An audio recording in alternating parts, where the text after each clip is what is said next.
This video will be about China's Belt and Road Initiative, formerly known as One Belt, One Road. I'll be reading excerpts from the book Israel and China, From Silk Road to Innovation Highway, written by Lionel Friedfield and Philippe Matudi.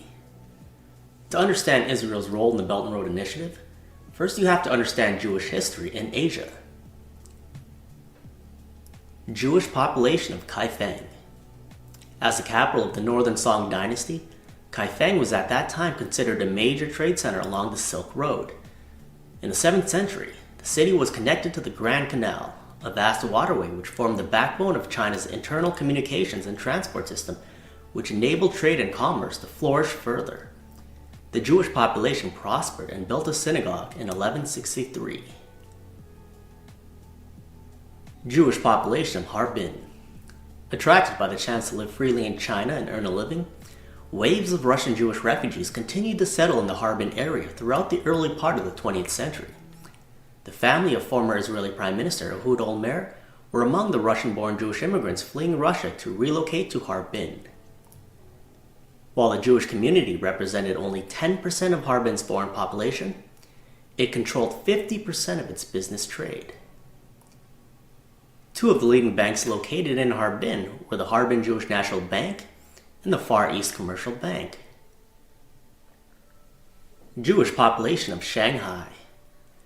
Shanghai's Jewish population increased dramatically in the second part of the 19th century following the First Opium War, with the arrival of Jewish traders of Middle Eastern origin who came from India under the protection of Great Britain. In 1850, Elias David Sassoon was the first to open a branch of his father's company, David Sassoon & Co. in Shanghai. This leading trading company dealt in numerous products including cotton yarns and especially opium, one of the leading commodities at that time, imported by David Sassoon & Co. to China. In 1880, a 15-year-old youth, now known as Sir Ellis Kadori, joined the Sassoon Group of companies in Shanghai. Within several years, he, together with other members of his family, had created an industrial empire of his own with investments spanning rubber plantations, real estate, banking, and utilities. At the end of World War II, most of the Jewish population of Shanghai emigrated to Australia, Great Britain, Canada, India, South Africa, Israel, and Hong Kong. In 1998, however, under the leadership of the Chabad Lubavitch movement, Rabbi Shalom Greenberg settled in the city. Under his stewardship and with the help of numerous organizations, Jewish life in Shanghai thrives once more. Jewish population of Hong Kong. The Sassoon and Kadori families, often described as the Rothschilds of the East, have stood at the helm of this community. Arthur Sassoon was an original member of the board of directors of the Hong Kong and Shanghai Banking Corporation, HSBC Holdings. Sir Ellis Kadori invested in the Hong Kong and Shanghai Hotels, which owns the luxury Peninsula Hotels brand, and invested in China Light and Power Company, CLP Group, Hong Kong's largest power utility. After the 1960s, Hong Kong's development as a global center of trade and finance attracted thousands of Jewish expatriates of all nationalities. A support infrastructure of outstanding facilities has grown up around this burgeoning community of more than 5,000. These include the Jewish Community Center, Carmel School, Elsa High School, 7 synagogues, Chabad Lubavitch's Asian headquarters, kosher restaurants, and a Jewish library. Jewish population of India, Cochin Jews. It is believed that India's first Jewish residents, mostly traders from the Kingdom of Judea, arrived in Cochin, southern India, Kerala state, following the destruction of the first temple of Jerusalem by Babylonian king Nebuchadnezzar in 586 BCE. The flow of Jewish arrivals quickened in 70 CE when the second temple of Jerusalem was destroyed by the Roman Emperor Titus. They established themselves in Cranganore, an ancient port near Cochin. The Indian rulers, the Saras of Cranganore, gave Jewish merchant Joseph Urban the title of Prince of the Cochin Jews. At the same time, they granted him property and tax levying rights. Jewish population of India, Baghdadi Jews. The Jewish population in Bombay was mainly composed of successful merchants and traders. The Sassoon family was one of the most prominent Baghdadi families. Its patriarch, David Sassoon, left Baghdad in 1832 to settle in Bombay. He then sent his children all over Asia, Singapore, Macau, Burma, Canton, Japan, Shanghai, and Hong Kong, to open branches of David Sassoon & Co. Jewish population of Singapore. The Singapore Jewish community was led for many years by Menashe Meyer, a Baghdadi Jew from India who arrived in Singapore at the age of 18. By 1873, he had successfully established an import-export company, eventually becoming Singapore's wealthiest person. Meyer, who was later knighted by the Queen of England, was said to own half of Singapore's real estate, including landmark hotels, and was a leading opium trader. Jewish population of Japan. In 1880, a wave of Russian and other Jewish immigrants settled in Nagasaki, which had been a free port since 1859 and a leading port for international commerce. In 1894, the Nagasaki community of more than 100 Jewish families inaugurated the Beth Israel Synagogue. Joseph Vladimirovich Trumpeldor, a leading figure in the Zionist movement advocating the establishment of a Jewish state in the Jews' historic homeland of Israel, and one of the founders of the Jewish Defense Forces, the precursor of today's Israel Defense Forces. Jewish population of the Philippines. One of the most highly regarded American Jews, Russian-born Emil Bachrach, arrived in Manila in 1901 and created the Bachrach Motor Company, an automobile distributorship and the largest operator of taxis in Manila. Another Jewish-American family, the Frieder brothers, Philip and Alex, arrived in the Philippines in 1918 to expand their father's New York-based S. Frieder & Sons cigar activity. Jews held prominent positions in Filipino society, including as members of the Makati Stock Exchange, now the Philippine Stock Exchange. Sassoon and Kadoorie families, Rothschilds of the East. They actively participated in the opening of trade in British outposts in Bombay, Calcutta, Shanghai, Hong Kong, Canton, and Singapore. Their wealth based on commodities trading, especially opium, was invested in numerous industrial projects such as hotels, real estate, transportation, utilities, and banking. These two families, often related by marriage, became known as the Rothschilds of the East because of their financial strength, political power, and philanthropic generosity. David Sassoon was the son of Selah Sassoon, who was the chief treasurer of the governor of Baghdad from 1781 to 1817 and president of the Jewish community for many years. The de facto monopoly of David Sassoon & Co. in the trade of opium to China enabled its founder to become the wealthiest person in Bombay. Sir Albert Abdullah David Sassoon was the eldest son of David Sassoon. David Sassoon & Co. controlled an estimated 70% of the opium traded in Bombay and Calcutta. Britain also recognized his leading contributions to public service, awarding him the Star of India. He later became a member of the Bombay Legislative Council. In 1872, he was made Knight of Bath, and in 1873 was granted the freedom of the City of London, following which he decided to settle in England. Sir Elias David Sassoon was the second son of David Sassoon. Chinese cotton had become a major global commodity, as the American Civil War prevented southern states from supplying cotton to factories. Elias David Sassoon and David Sassoon & Co. were among the largest cotton traders in the world. Sir Lawrence Kadoorie. Following World War II, the reconstruction of the ruined CLP power plant provided electricity for Kowloon and the new territories and contributed greatly to Hong Kong's strong economic recovery. From 1951 to 1954, Sir Lawrence served on Hong Kong's Executive Council and also took the reins of the family business. From 1957 to 1967, he served as a member of the board of directors of the Hong Kong and Shanghai Banking Corporation, HSBC Hong Kong. In 1974, he was knighted, and in 1981 was granted the title of Baron of Kowloon and the City of Westminster by Great Britain. Sir Lawrence was the president of the Hong Kong Jewish community and an active philanthropist. His son Michael Kadoorie now heads the family. According to Forbes' 2015 survey, he is Hong Kong's seventh wealthiest individual and possesses among the largest fortunes in the world with an estimated US $9 billion in assets.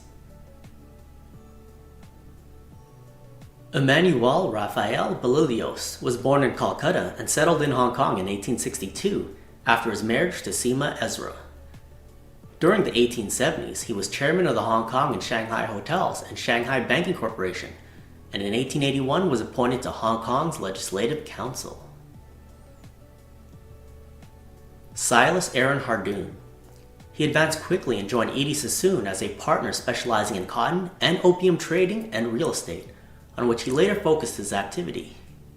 He owned numerous properties on Nanking Road, considered the most prestigious avenue in Shanghai. When Silas Aaron Hardoon passed away in 1931, his estimated fortune of US $650 million made him one of the wealthiest men in Asia. Sir Matthew Nathan. Named governor of Hong Kong in 1903, he remained in that position until 1907. Sir Matthew introduced dramatic structural changes in the British colony, such as the establishment of central urban planning, the urbanization of the Kowloon Peninsula, and the construction of the Kowloon Canton Railway. Hong Kong's Nathan Road, the main commercial road in Kowloon, is named after him. Edward Shellham was born in England and was the grandson of David Sassoon. He joined David Sassoon & Co. in Hong Kong, working as the branch manager until 1918. Shellham was the chairman of the Hong Kong and Shanghai Banking Corporation from 1908 to 1912. He also served on the board of directors of Hong Kong Tramways, Hong Kong Kowloon Wharf and Go-Down Co., Hong Kong Fire Insurance, Hong Kong Land Investment and Agency Co., Hong Kong Reclamation Co., and China Sugar Refining Co. He was a member of the Hong Kong Chamber of Commerce, chairman of the Financial Committee of the Alice Memorial Hospital, and president of the O.L. Leah Synagogue. Born in Shanghai, Edward Isaac Ezra was considered one of the wealthiest individuals in the city. He was also a member of the Shanghai Municipal Council. He also managed numerous properties on Nanking, Guizhang, Sichuan, and Guangxi roads, and owned several other hotels, including the Astor House Hotel on the Bund. Ezra was the chairman of several companies including the Far East Insurance Company, the Shanghai Gas Company, China Motors Ltd., and the China Press and Evening Star newspapers. Active in the opium business, he was elected first president of the Shanghai Opium Regulatory Body in 1913. Maintaining a wide range of philanthropic activities, he was the president of the Shanghai Zionist Association and vice president of the Jewish Organization of China. David Saul Marshall founded one of the two leading political parties in Singapore, the Workers' Party of Singapore, and was a member of the parliament from 1957 to 1963. He played a critical role in the negotiation of Singapore's independence from Great Britain. Between 1978 and 1993, Marshall was appointed ambassador of Singapore to several countries, including France, Portugal, Spain, and Switzerland. He also served for many years as the president of the Singapore Jewish community. The creation of the Silk Road during China's Han Dynasty from 206 BCE to 220 CE had a tremendous impact on international trade and communication between Eastern and Western countries. During this golden age, various merchandise, including silk, spices, jewelry, and perfumes, was exchanged on the Silk Road. Having begun to settle alongside this mercantile set of roads, Jewish traders were at the forefront of such activity. Now let's fast forward to today. Israel is often mistakenly believed to be located in the Middle East. In fact, it is situated geographically in the Asian continent, precisely in Western Asia on the southeastern shore of the Mediterranean Sea. A core part of Asia with a strategic location, it has long enjoyed a preferential relationship with Asian countries. China's One Belt One Road strategy, announced by Chinese President Xi Jinping at the end of 2013, aims to create infrastructure links and commercial routes between China and the Middle East, Europe, and Africa via an overland belt and a maritime road. Within this framework, China perceives Israel as an excellent trade hub. The future Eilat railway line will serve as a land bridge, linking the Red Sea from the port of Eilat to the Mediterranean Sea from the port of Ashdod, bypassing the Suez Canal. This new infrastructure will enable Israel to provide China with direct access to European, African, and Middle Eastern markets. We expect Israel's and China's partnership in all areas of infrastructure, ports, roads, cargo, railways, to continue to advance over the next 50 years. This partnership will play a vital role in improving Israel's geopolitical stability and securing China's commercial trade routes between the Far East, Europe, and Africa. China needs Israel to secure European, African, and Middle Eastern trade routes so that they can become the leading economic power. In return, Israel benefits greatly being the middleman in all of these transactions. China is on pace to overtake the US as the biggest investor in Israel. In 2016, Chinese investment in Israel reached a record US $16.5 billion. Li Keqiang, Asia's wealthiest individual, with an estimated net worth of US $33.5 billion in 2015, is a major investor in Israel. His venture capital arm, Horizon Ventures, has been one of the most active VCs in Israel for the past few years, acknowledged as the most active investor in 2013 and second most in 2012. Horizon Ventures focuses on disruptive technologies. It has invested in many of Israel's leading innovative companies, such as Waze, VX, Tipa, and Caima. In one of my past videos, we got into Amir Gad, an Israeli scientist who stole NASA rocket secrets from Caltech, then went back to work at Technion. Well, Technion has a technology transfer bureau known as T3, where they commercialize in-house research to investors. Problem is, some of their research is not actually in-house. Amir's case proves that some of it is stolen from the US, then re-engineered and sold off to Chinese investors such as Li Keqiang.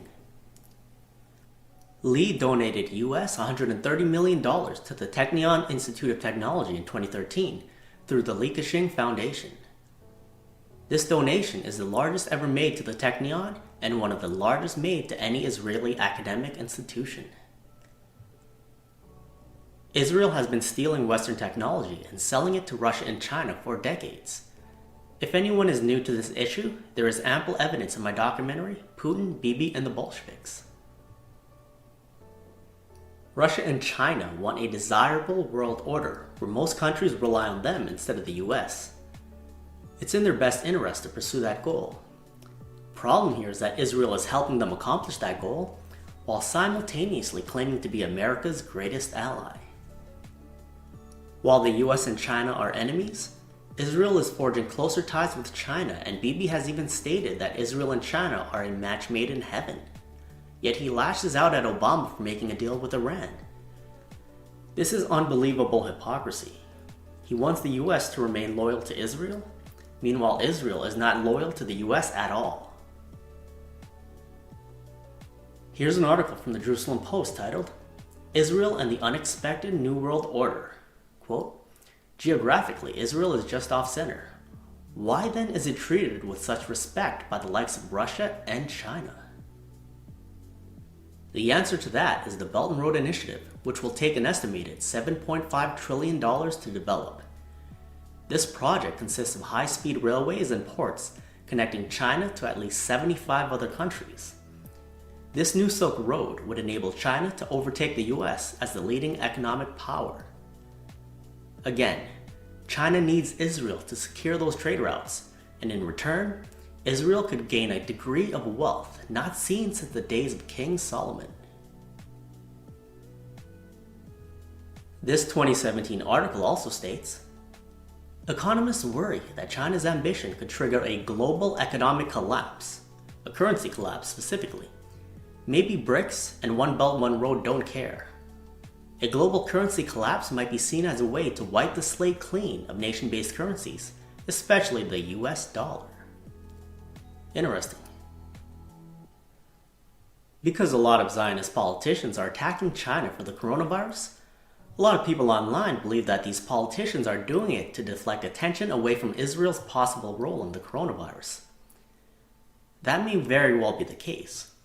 My issue is that the Soviet propagandists are using that to flood the internet with disinformation, claiming that Israel is against China, and people are falling for it.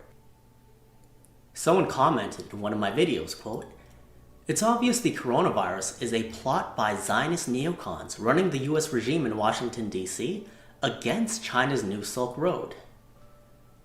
This is one of the stupidest things I've ever read. Why would Israel want to sabotage China's New Silk Road when they are the ones being paid billions upon billions of dollars to help it grow? As we went into earlier, Zionists have helped build China and Hong Kong into the economic powerhouses that they are today. The Chinese elite are not stupid. They know exactly who controls the politicians in the US. So when you see Zionist politicians attacking China for the coronavirus, ask yourself, why isn't China firing back at Israel? Not once has China criticized Israel during this entire conflict. Instead, they're firing back at America and going along with whatever plan Israel has in store. That plan could very well be war, but right now it's too early to tell.